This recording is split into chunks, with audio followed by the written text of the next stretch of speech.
Hello take lovers, कभी सोचा है वीपीएन कैसे काम करता है? चलो समझते हैं इसे आसान भाषा में।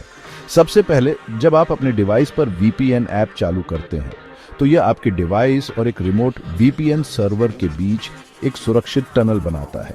यह टनल आपके डेटा को हैकर्स और दूसरों की नजरों से बचाता है। अब इस टनल के अंदर क्या होता है? आपका डेटा एन्क्रिप्ट हो जाता है, मतलब यह एक कोडेड फॉर्मेट में बदल जाता है जिसे सिर्फ वीपीएन सर्वर ही समझ सकता है। जैसे ही आपका डेटा वीपीएन सर्वर पर पहुंचता है, यह डिक्रिप्ट हो जाता है और इंटरनेट पर भेज दिया जाता है। यहाँ एक और मजेदार बात है, आपका असली आईपी एड्रेस जो आपकी लोकेशन और पहचान बताता है छुप जाता है। वेबसाइट को आपके आईपी की जगह वीपीएन सर्वर का आईपी एड्रेस दिखता है। तो अगर आप इंडिया में हैं लेकिन यूएसए के सर्वर से कनेक्ट हैं तो ऐसा लगेगा जैसे आप अमेरिका से ब्राउज कर रहे हैं। वीपीएन सर्वर फिर एन्क्रिप्टेड डेटा को उसके डेस्टिनेशन पर भेजता है, जैसे कोई वेबसाइट या ऐप। रिस्पॉन्स डेटा वापस उसी सुरक्षित टनल से होकर आपके डिवाइस तक आता है। इसका मतलब है आपका इंटरनेट ट्रैफिक आईएसपी हैकर्स या सरकार की नजरों से बचा रहता है।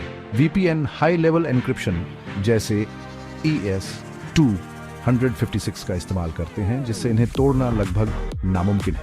ये अलग अलग प्रोटोकॉल जैसे ओपन वीपीएन, IKEV2/IPsec और नया तेज वायर गार्ड भी इस्तेमाल करते हैं। इसके अलावा किल स्विच जैसी सुविधाएं यह सुनिश्चित करती हैं कि वीपीएन कनेक्शन टूटने पर भी आपका डेटा सुरक्षित रहे। तो इसके फायदे क्या हैं? बेहतर प्राइवेसी और सुरक्षा, जियो रेस्ट्रिक्शंस को बाईपास करना और आईएसपी थ्रॉटलिंग को रोकना। नुकसान, एन्क्रिप्शन के कारण स्पीड थोड़ी कम हो सकती है और कुछ वेबसाइट वीपीएन ट्रैफिक को ब्लॉक कर सकती है। वीपीएन सेटअप करना आसान है। NordVPN, एक्सप्रेस वीपीएन या सर्फशार्क जैसी विश्वसनीय सर्विस चुनें। उनका ऐप डाउनलोड करें, अकाउंट बनाएं, प्लान सब्सक्राइब करें और अपनी पसंद के सर्वर से कनेक्ट करें। ऑनलाइन सुरक्षित रहें और एक्सप्लोर करते रहें। और हाँ, टेक से जुड़ी और जानकारी के लिए सब्सक्राइब करना न भूलें।